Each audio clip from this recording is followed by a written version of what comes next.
Welcome back to another video on GATE B companion. अच्छा, अब इसमें हम लोग डिस्कस करने वाले हैं इनेट इम्यूनिटी के डिटेल्स। पहला पार्ट जो है आपका फिजिकल बैरियर्स और एक्सटर्नल डिफेंस मैकेनिज्म। अगर आपने पिछले 2 वीडियोस नहीं देखे हैं तो ऊपर आई बटन में जाएं और उन वीडियोस को देख लें, फिर वापस आएं इस वीडियो पे। शुरू करते हैं इस पर्टिकुलर वीडियो को। माइक्रोब्स की एंट्री या तो पैसिव हो सकती है या तो एक्टिव हो सकती है। अब एक्टिव पैसिव का क्या मतलब? एक्टिव यानी बॉर्डर में लड़के अंदर आना, घुसपैठिए जिस तरह से आते हैं बॉर्डर से लड़के। और ये पैसिव एंट्री क्या हो गया? पैसिव एंट्री वो है जैसे चाइनीज एप्स, चाइनीज फोन्स और तमाम चाइनीज चीजें जिनका बहिष्कार हमें करना होगा, राइट। तो बेसिकली माइक्रोब्स का एंट्री भी इसी तरह से होता है। एक्टिव के लिए उसे ना हमारा मेन जो एक बैरियर है जो कि हमारा स्किन है उसे ब्रीच करके आना होगा, जो कि डिफिकल्ट है, कहने को वो डिफिकल्ट है। पैसिव में क्या होता है? खाने के साथ आ गया, हम इनहेल कर रहे हैं एयर, रेस्पिरेटरी ट्रैक्ट के थ्रू आ गया, या फिर कभी स्किन में बाहर से किसी ना किसी रीजन की वजह से मैकेनिकल इंजरी आ गई हो, कोई वुंड हो और उसके थ्रू वो अंदर आ गया हो। ये चीजें पैसिव एंट्री के अंदर आएंगी। अच्छा, अब हमारे बॉडी में कुछ सरफेस एपिथेलियल लेयर्स होती हैं, जैसे स्किन तो ऑब्वियसली है ही, यहां पे डेड लेयर्स होती हैं, ठीक है, केराटिनाइज्ड होता है, बातें हम करेंगे आगे। Respiratory, gastrointestinal, genito urinary tracts होती हैं जो कि बेसिकली आपके लिविंग एपिथेलियल लेयर्स से इनको लाइन करते हैं। ये एक्चुअली इसका मेन एंट्री होता है, क्योंकि इसको भांत पाना बहुत डिफिकल्ट है, यहां से वो आ जाता है। अच्छा, तो कैसे आता है? माइक्रोब्स जो है ना वो पहले अटैच करते हैं इन्हीं सरफेस एपिथेलियल लेयर्स से। पहले उसको अटैच करना होगा और अटैच करके फिर पेनिट्रेट करेगा। समझ में आया? पहले अटैच करेगा फिर पेनिट्रेट करेगा।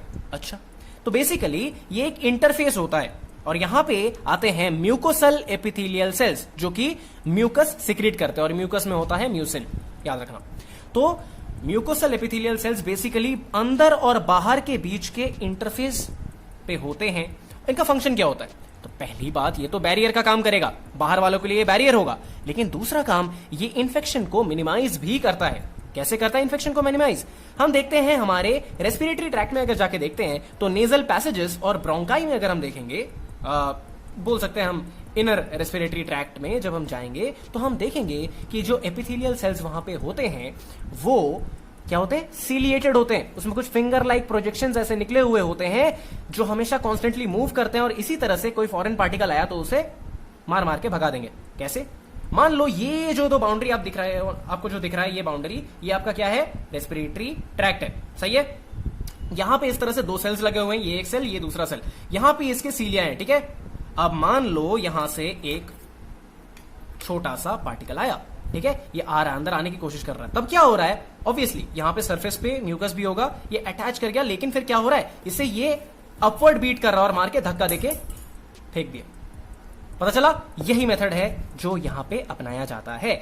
इसी चीज को बोलते हैं म्यूकोसिलियरी एस्केलेटर। म्यूकस की वजह से आया, सिलियरी सीलिया की वजह से आया, और एस्केलेटर यानी एस्केलेट करके बाहर फेंक दिया जाता है और फिर आप छींकते हो और वो निकल जाता है। समझ में आया ये मैकेनिज्म? अच्छा, अब आते हैं सिक्रीशंस पे। एपिथेलियल सरफेस पे कुछ ना कुछ सिक्रीशंस होते रहती है जो कि डिफेंस में बहुत इंपॉर्टेंट रोल प्ले करता है, ठीक है, और एक होस्टाइल एनवायरनमेंट यानी जिसमें हमारा माइक्रोब ग्रो ना कर पाए, ठीक है, ऐसा एनवायरनमेंट बना दे। तो बेसिकली हम लोग फटाफट इस टेबल को देखते हैं। इस टेबल का अगर आप चाहो तो एक जल्दी से स्क्रीनशॉट ले सकते हो, ठीक है। तो अब हम बात करते हैं आईज की। आईज में क्या होते हैं? लैक्राइमल ग्लैंड्स होते हैं जहां पे टीयर्स निकलते हैं, आंसू अच्छे होते हैं। क्यों? आंसू में आपको लाइसोजाइम, IgA और IgG मिलेगी, ठीक है, ये एंटीबॉडीज हैं, और ये लाइसोजाइम मैंने पिछले वीडियो में डिस्कस किया था, आगे भी डिस्कस करने वाला हूं। ईयर्स में सिबेशियस ग्लैंड्स होती है, यहां पे भी ऑयली वैक्सी सिक्रीशंस निकलते हैं और फैटी एसिड्स निकलते हैं, और ये जो वैक्सी सिक्रीशन होता है आपके कान में जो जमा हुआ होता है उसे हम बोलते हैं ईयर वैक्स या फिर सेरुमेन, नाम याद रखिएगा। आगे माउथ में होते हैं सलाइवरी ग्लैंड्स जहां से सलाइवा निकलता है। सलाइवा बेसिकली डाइजेस्टिव एंजाइम होता है, लाइसोजाइम भी होता है उसमें, IgA, IgG एंटीबॉडीज होते हैं, और लैक्टोफेरिन भी होता है। लैक्टोफेरिन क्या है हम बाद में चल के देखेंगे। स्किन में स्वेट ग्लैंड्स होंगे जो कि जिन्हें हम सुडोरीफेरस ग्लैंड्स भी बोलते हैं। Sweat glands are also known as sudoriferous glands, ठीक है, इसमें से स्वेट निकलेगी। और ऑयल ग्लैंड्स होते हैं, सिबेशियस ग्लैंड्स, ठीक है। तो स्वेट ग्लैंड्स में लाइसोजाइम, सॉल्ट का हाई मात्रा, ऑब्वियस बात है, पसीना नमकीन होता है, राइट, और शॉर्ट चेन फैटी एसिड्स, ठीक है, SCFA मैंने लिखा है शॉर्ट में। सेबेशियस ग्लैंड्स, उसमें ऑब्वियस बात है ऑयल ग्लैंड्स है तो ऑयली सिक्रीशन होगा और फैटी एसिड्स होंगे। इस चीज को हम सीबम बोलते हैं और इसी सीबम से नाम आता है सेबेशियस ग्लैंड्स। समझ में आया? फिर स्टमक पे आते हैं। स्टमक में होते हैं गैस्ट्रिक जूसेस और ऑब्वियसली हमारा खतरनाक HCl होता है जो कि पीएच को 1 to 2 मेंटेन करके रखता है, जिसमें मोस्टली माइक्रोब सर्वाइव नहीं कर सकते हैं। इसीलिए अगर आप एक वायरस को खा जाए तो कोई प्रोबेबिलिटी नहीं है कि आपको कोई भी डिजीज होगा। दैट्स अ फैक्ट, बिकॉज ये HCl ही उसे निपटा के रख देगा। ओके तो अब आते हैं डाइजेस्टिव एंजाइम्स पे। डाइजेस्टिव एंजाइम्स भी होते हैं, हमें पता है पेप्सिन, रेनिन, जो भी प्रोटीन होंगे उनको क्या करेंगे, उनको ब्रेक डाउन करके ऑलरेडी खत्म कर देंगे और हमारा माइक्रोब हमें कोई हानि नहीं पहुंचा पाएगा। आगे बढ़ते हैं। नेक्स्ट हम इन्हीं चीजों को जो हमने पहले डिस्कस किया इसको थोड़े से अलग तरीके से देख लेते हैं। एनाटॉमिकल बैरियर्स, वही सेम चीज है, बस एक बार फिर से रीड कर लेते हैं, रिवाइज हो जाएगा। तो एनाटॉमिकल बैरियर्स में मेन आता है कौन सी चीजें? एपिथेलियल बैरियर्स, एपिथेलियल लेयर्स या फिर बैरियर्स। एपिथेलियल लेयर्स, ठीक है, इसमें आता है या तो एक होता है स्किन, एक होते हैं टिश्यू सरफेसेस के ओपनिंग्स। जैसे मैंने बोला म्यूकोसल एपिथेलियम के लाइनिंग्स होते हैं, ठीक है। कौन कौन से पर्टिकुलर ट्रैक्ट्स पे होते हैं? आरटी मतलब रेस्पिरेटरी ट्रैक्ट, जीआईटी मतलब गैस्ट्रो इंटेस्टिनल ट्रैक्ट, यूजीटी मतलब यूरिनो जेनाइटल ट्रैक्ट। मैंने शॉर्ट फॉर्म इसीलिए लिखा है ताकि आप दिमाग पे स्ट्रेस डालो और चीजों को याद रखो, ठीक है। और क्या होते हैं? Ducts of the secretory glands. कुछ सिक्रेटरी ग्लैंड्स होते हैं जैसे सलाइवरी ग्लैंड हो गए, लैक्राइमल ग्लैंड्स हो गए, मेमरी ग्लैंड्स हो गए, जो कि सलाइवा, टीयर्स और मिल्क रिस्पेक्टिवली सिक्रीट करेंगे। अच्छा अब आते हैं डायरेक्टली स्किन पे। स्किन में क्या होता है? ऊपर होता है एपिडर्मिस, अंदर की तरफ होता है डर्मिस, ठीक है। एपी मतलब ऊपर। तो एपिडर्मिस में क्या होते हैं? टाइटली पैक्ड मल्टीलेयर्ड ईटी यानी एपिथेलियल सेल्स होते हैं जो कि मोस्टली डेड होते हैं और केराटिनाइज्ड होते हैं। केराटिन की वजह से एक वाटरप्रूफ कोटिंग आ जाता है, इसीलिए जितने भी आपको वो एड्स दिखते हैं ना कि एब्जॉर्प्शन हो रहा है, कुछ भी नहीं होता। हाँ अब डर्मिस पे आते हैं। डर्मिस में हम देखेंगे यहाँ पे कनेक्टिव टिश्यूज होते हैं, ब्लड वेसल्स होते हैं, हेयर फॉलिकल्स होते हैं, ऑयल ग्लैंड्स होते हैं, स्वेट ग्लैंड्स होते हैं, स्कैटर्ड सेल्स होते हैं। सारा लिविंग मामला यहीं पे है और यहीं पे हमें सारी एक्टिविटी दिखेगी। अब यहाँ पे कुछ सेल्स होते हैं जो कि स्कैटर्ड होते हैं, जो कि बहुत इंपॉर्टेंट है। माइलॉइड डेंड्रिटिक सेल्स, जिसको मैंने डीसी लिखा है, एम्फाई यानी मैक्रोफेजेस और मास्ट सेल्स, ठीक है। सेल्स के बारे में हम एक और वीडियो में पढ़ेंगे क्योंकि वो हम बाद में कनेक्ट करने वाले हैं किसी और चीज से, इसीलिए मैंने उसे एक दूसरे वीडियो में रखा है। अच्छा अब आते हैं सेकंड पॉइंट पे जो है tissue surface linings. Tissue surface linings यानी यहाँ पे भी एपिथेलियल सेल्स है जो कि बेसिकली आपके टाइट जंक्शंस को बना के रखे हैं। टाइट जंक्शंस अगर बने रहेंगे तो वहां से आपका जो माइक्रोब है वो अंदर से गल नहीं पाएगा। ओके तो टाइट जंक्शंस इस तरह से फंक्शनल होते हैं।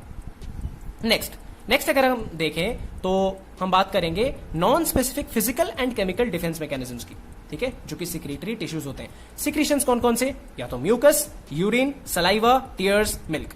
सिक्रीशंस क्या करते हैं? बेसिकली सिक्रीशंस जो भी होते हैं ना, ये बेसिकली जो इन्वेडर्स होते हैं उनको वॉश अवे कर देते हैं। सारी चीजें यहां पे आप देख रहे हो जो कि फ्लो हो सकते हैं, राइट, ये वॉश अवे कर देते हैं। दूसरी बात, इनमें कुछ एंटीबैक्टीरियल एंटीवायरल सब्सटेंसेस भी होती हैं, ठीक है, जो कि हेल्प करते हैं, एंटी माइक्रोबियल सब्सटेंसेस। आगे देखेंगे म्यूकस क्या करता है? पैथोजन को चिपका देता है, एंट्रैप कर लेता है, राइट। लोअर रेस्पिरेटरी ट्रैक्ट में आपको पता है सीलिया होते हैं। यूरिन ऑब्वियसली वो फ्लो के थ्रू निकाल देता है यूरिनोजेनिटल ट्रैक्ट में से। सलाइवा में कुछ एंटी माइक्रोबियल कंपाउंड्स होते हैं। अब स्टमक में हमें पता है कि एसिडिक पीएच होता है। अच्छा एसिडिक पीएच वेजाइनल सिक्रीशंस में भी होते हैं, जिसकी बात हम लोग लास्ट में करेंगे, ठीक है। क्यों होता है ये हम आंसर बाद में देंगे। तो अब आते हैं हम लोग एसिडिक पीएच इन रीजंस के वजह से होते हैं। आगे बढ़ते हैं। अब कुछ ऐसी चीजें हैं, कुछ ऐसे मैकेनिज्म्स हैं, भले आपका सिस्टम कितना भी परफेक्ट हो पर कहीं ना कहीं सिस्टम में ब्रीच आ ही जाता है और सिस्टम में ब्रीच पैथोजेंस खुद ही डेवलप करते हैं, कुछ ना कुछ एडेप्टेशंस होता है उनमें।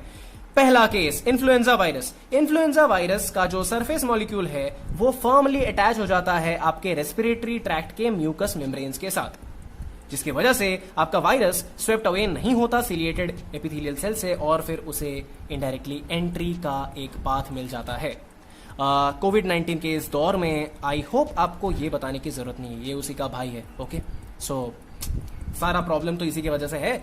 अच्छा नेक्स्ट पॉइंट, नेसेरिया गोनोरिया, ठीक है, जो गोनोरिया कॉज करता है, ये यूरिनोजेनिटल ट्रैक्ट में बाइंड कर जाता है म्यूकस मेम्ब्रेन से वाया फिम्ब्रिए। जो फिम्ब्रिए होते हैं ना प्रोजेक्शन होते हैं फिंगर लाइक फिम्ब्रिया या फिर पिलाई जिसे हम बोलते हैं, जो कि स्पेसिफिक ग्लाइकोप्रोटीन्स या फिर ग्लाइकोलिपिड्स के साथ बाइंड करते हैं। तो ये बैक्टीरिया का मैकेनिज्म है, ये वायरस का है, जैसे स्पाइक प्रोटीन्स आपको पता है। ठीक है, ये हो गया। इस तरह से आपका जो इतना मस्त एक बैरियर्स, ये सारे बैरियर्स थे, इसको भी इवेड कर जाते हैं ये पैथोजेंस। अच्छा, अगली बात, एंटीमाइक्रोबियल प्रोटीन्स एंड पेप्टाइड्स, जो कि एपिथेलियल सेल्स के द्वारा ही सिक्रीट होती हैं। उनमें अगर हम एंजाइम्स की बात करें तो लाइसोजाइम आ गया। कुछ और चीजों की बात करें, जैसे कुछ और प्रोटीन्स हैं एंटीमाइक्रोबियल प्रोटीन्स के बारे में, वो हो गए लैक्टोफेरिन, कैलप्रोटेक्टिन, डिटेल में हम देखेंगे अभी, और कुछ एंटी माइक्रोबियल पेप्टाइड्स जो कि 100 से कम अमाइनो एसिड्स के कंस्टिट्यूटेड होंगे। ठीक है, अगले पेज पे बढ़ते हैं। नेक्स्ट, अब हम अगर बात करें कुछ सब्सटेंसेस की जो बेसिकली या तो माइक्रोब्स को डायरेक्टली मार सकते हैं, उनमें से आया लाइसोजाइम। मैंने ये आंख का एग्जांपल बनाया है। आंसू में होता है लाइसोजाइम और इसीलिए रोना अच्छा है, आप रो सकते हो क्योंकि उससे एक तो मन का भार कम होता है और दूसरा मैं बता रहा हूं, digest proteoglycans in bacterial cell walls. आपके बैक्टीरियल सेल वॉल्स जो होते हैं, जो कि पेप्टिडोग्लाइकन के बने हुए होते हैं, उसमें नाग और नाम के रिपीट्स होते हैं। नाग और नाम कार्बोहाइड्रेट्स वाला, कार्बोहाइड्रेट्स में आप पढ़ोगे एन एसिटाइल ग्लूकोसामीन और एन एसिटाइल म्यूरेमिक एसिड, बाद में मैं बताऊंगा। इसके बीच जो बीटा 1,4 ग्लाइकोसिडिक बॉन्ड होता है, इसे हाइड्रोलाइज करता है, इसे तोड़ देता है आपका लाइसोजाइम। सिंपल, इतना ही याद रखना। इस तरह से बैक्टीरिया को मारता है लाइसोजाइम। नेक्स्ट, ऐसे कुछ सब्सटेंसेस होते हैं जो कि न्यूट्रिएंट्स के लिए कंपीट कर सकते हैं। मतलब देखते हैं, ट्रांसफेरिन, ट्रांसफेरिन नाम में ही फेरिन है ना, तो आयरन को लेके कंपीट करेगा। लैक्टोफेरिन, लैक्टोफेरिन भी आयरन को लेके कंपीट करेगा। कैलप्रोटेक्टिन, कैलप्रोटेक्टिन और ये लैक्टोफेरिन जो है basically they are binding agents. ये ना बाइंड कर जाते हैं इन आयंस के साथ, इनको सिक्वेस्टर कर देते हैं। मैंने जो वर्ड लिखा है ना सिक्वेस्ट्रेशन, सिक्वेस्ट्रेशन मतलब इकट्ठा करके पकड़ के झुंड में साइड कर देना। तो इससे क्या होगा, मेटल आयंस, जो एसेंशियल मेटल आयंस है, जो माइक्रोब्स को खुद जरूरत होते हैं, माइक्रोब्स को वो नहीं मिल पाएंगे।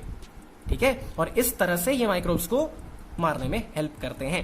कैलप्रोटेक्टिन जो है ये एक S100 प्रोटीन है। S100 प्रोटीन एक और एग्जांपल सोरियासिन है, जो कि मेम्ब्रेन्स को डिसरप्ट करता है, सेल्स को किल करता है। ये बेसिक फंक्शंस ना अब सेम ही रहेंगे, कहीं ना कहीं वो बैक्टीरियल मेम्ब्रेन्स को डिसरप्ट करने वाले काम करेंगे ये सारे एंटीमाइक्रोबियल प्रोटीन्स और पेप्टाइड्स। ठीक है, सिक्रेटरी ल्यूकोसाइड प्रोटीएज इनहिबिटर, इसका भी वही काम है, एंटीमाइक्रोबियल है और इन्फेक्शन को ब्लॉक करता है। डिफेंसिन्स की बात करें, अल्फा डिफेंसिन, बीटा डिफेंसिन, इनके भी फंक्शंस वही, disrupt bacterial membranes, intracellular toxic effects होंगे, सेल्स को किल करेंगे और वायरसेस को डिसेबल करेंगे।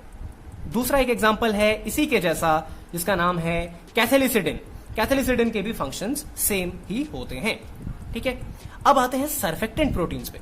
सर्फेक्टेंट नाम से पता चल रहा है ना, वो डिटर्जेंट, सर्फेक्टेंट, सर्फ, अच्छा हाँ वैसा ही कुछ होगा ना, हाँ वैसा ही कुछ है। ये ल्यूब्रिकेटिंग प्रोटीन्स एंड लिपिड्स होते हैं जो कि हमारे रेस्पिरेटरी ट्रैक्ट में मिलते हैं। सर्फेक्टेंट प्रोटीन्स SP, SPA और SPD, इसे हम ना क्लासिफाई करते हैं माइक्रो बाइंडिंग प्रोटीन क्लास में, जिसे कहते हैं हम कलेक्टिन्स। ठीक है, याद रखने की चीजें हैं, पर इसे वीडियो के साथ साथ आप पॉज करके याद करते जाएं, याद हो जाएगा, मैं बता रहा हूं। ठीक है, इनका काम क्या है, वही बैक्टीरियल सरफेस कंपोनेंट्स को ब्लॉक करना और फैगोसाइटोसिस को प्रोमोट करना। ठीक है, समझ में आया? अच्छा, अब बात करते हैं एंटीमाइक्रोबियल पेप्टाइड्स की।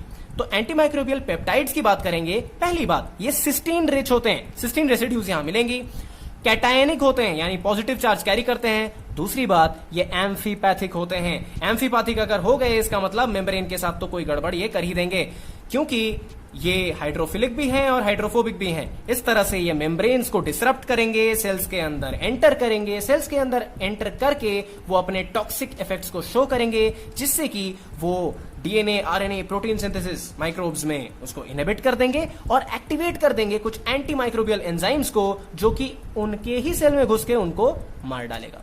That's the story of anti microbial peptides. Examples वही हमारे अल्फा बीटा डिफेंसिन्स, कैथेलिसिडिन, सेक्रोपिन्स, मैगाइनिन्स जो कि लाइसिस करवाते हैं, और कुछ होते हैं जो कि आयन ट्रांसपोर्ट के साथ भी इंटरफेयर करेंगे। रीजन वही है, कैटायनिक पेप्टाइड्स जब भी नाम सुनोगे समझ जाना, वो एम्फीपैथिक होते हैं और मेम्ब्रेन्स डिसरप्ट करते हैं, और एक बार मेम्ब्रेन डिसरप्ट कर दिया, अंदर एंट्री मिल गई तो फिर खत्म। ठीक है, कहानी खत्म हो जाएगा माइक्रोब्स की। अब बात करते हैं एक सबसे इंपॉर्टेंट चीज की, जो है जो आपके ही बॉडी में है, जिनका नंबर आपके सेल से भी ज्यादा है। अच्छा, कौन है ये लोग?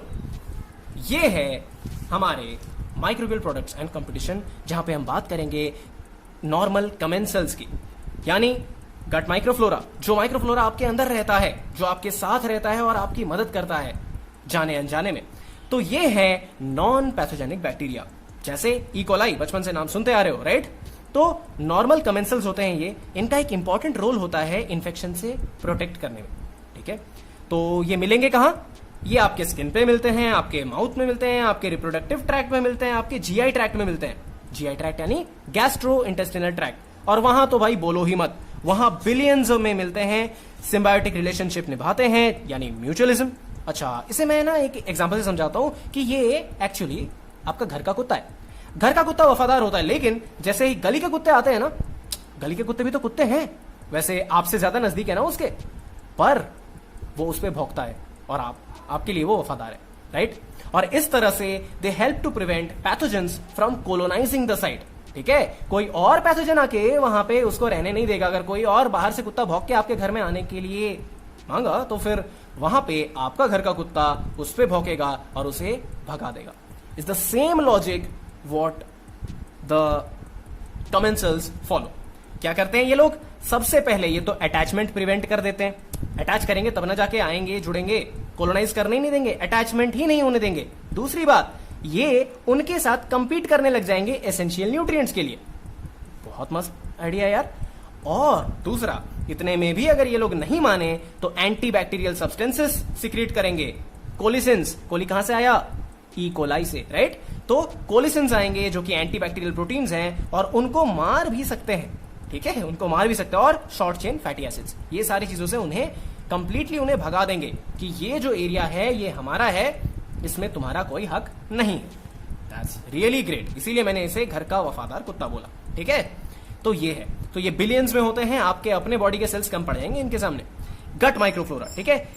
इनके कुछ और फंक्शंस होते हैं क्या? जी हाँ, होते हैं। इनके कुछ और फंक्शंस भी होते हैं, जिनमें है हाउस कीपिंग ड्यूटीज, जिसमें आपका बाकी जो बचा कुचा वेस्ट है उसको डिग्रेड करना, गट मोटिलिटी को मेंटेन रखना, ये सब इनके फंक्शंस होते हैं। कोलोन में ई कोलाई हो गया। बाकी कुछ और कमेंसल्स हैं? जी हाँ है। थ्रोट और नेजल पैसेजेस में होते हैं, जिनका सिमिलर फंक्शन होता है गट माइक्रोफ्लोरा के जैसा, उसी तरह से ये लोग भी काम करते हैं। वेजाइना में लैक्टोबैसिलस होता है, और लैक्टोबैसिलस जो है ये एसिडिक एनवायरनमेंट मेंटेन करता है। मैंने बोला था ये हम लोग लास्ट में पढ़ेंगे। यही है रीजन एसिडिक एनवायरनमेंट का, जो कि हॉस्टाइल हो जाता है माइक्रोब्स के लिए। पीएच होता है 4 to 4.5 विच इज एसिडिक। तो ये हमने पढ़ लिया और बेसिक आइडिया देख लिया एक्सटर्नल डिफेंस का। अब बात करेंगे, अब अंदर की बात करेंगे, जहां पे हम सेल्स को डिस्कस करेंगे और ज्यादा डिटेल में जाएंगे इनेट इम्यूनिटी की।